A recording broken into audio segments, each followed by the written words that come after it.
વરસાદને લઈને એક મોટા સમાચાર મળી રહ્યા છે. અતિ ભારે વરસાદનું એલર્ટ છે મહીસાગર અને પંચમહાલમાં. 13 જિલ્લાઓ એવા છે કે જ્યાં મધ્યમથી ભારે વરસાદની સંભાવના વ્યક્ત થઈ છે.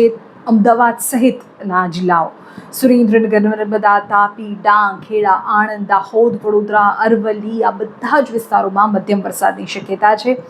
સૌરાષ્ટ્ર, કચ્છ, ઉત્તર ગુજરાતના જિલ્લાઓમાં પણ હળવા વરસાદની શક્યતા છે. મહત્વપૂર્ણ જાણકારી વરસાદને લઈને સામે આવી રહી છે. એક સાથે રાજ્યમાં ચાર વરસાદી સિસ્ટમ સક્રિય થઈ છે.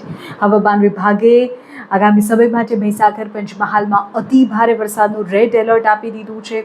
અમદાવાદ, ગાંધીનગર, વડોદરા, ખેડા, આણંદ, દાહોદ, છોટાઉદેપુર સહિતના રાજ્યના 13 જિલ્લાઓમાં મધ્યમથી ભારે વરસાદનું ઓરેન્જ એલર્ટ આપવામાં આવ્યું છે. એક તરફ રેડ એલર્ટ આપવામાં આવ્યું છે આગામી કલાકોને લઈને, તો બીજી તરફ મહીસાગર જિલ્લામાં અત્યારે જ ભારે તારાજીના દ્રશ્યો સામે આવ્યા છે.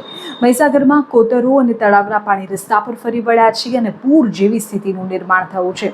લુણાવાડા તાલુકાના સુવા ગામનો મુખ્ય માર્ગ તો પાણીમાં ગરકાવ થઈ ગયો છે.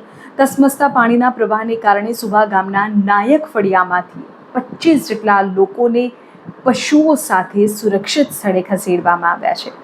વરસાદ રોકાયા બાદ પણ પાણીનો ધસમસતો પ્રવાહ યથાવત છે. જનજીવનને ભારે અસર પહોંચી છે. આ સિવાય હવામાન વિભાગ એવું કહે છે કે આગામી 7 દિવસ સમગ્ર રાજ્યમાં વરસાદી માહોલ જળવાયેલો રહેશે. ખાસ કરીને આગામી 2 દિવસ તો ગાજવીજ સાથે ભારે પવન સાથે વરસાદ પડી શકે છે. આવતીકાલમાં દાહોદ, છોટાઉદેપુર, નર્મદા, તાપી અને ડાંગ આ એ જિલ્લાઓ છે કે જ્યાં યલો એલર્ટ જાહેર કરવામાં આવ્યું છે. રાહતની વાત એ છે કે અત્યાર સુધી રાજ્યમાં સિઝનનો સરેરાશથી 3% વધુ વરસાદ નોંધાયો છે. મહીસાગર અને જો વાત કરીએ પંચમહાલ, આ 2 જિલ્લાઓમાં રેડ એલર્ટની સ્થિતિ છે. અત્યારે પણ ત્યાં અતિ ભારે વરસાદ છે. તમારા જિલ્લા, તમારા ગામ, તમારા શહેર, નગરમાં અત્યારે વરસાદની શું સ્થિતિ છે કમેન્ટ કરીને કહો.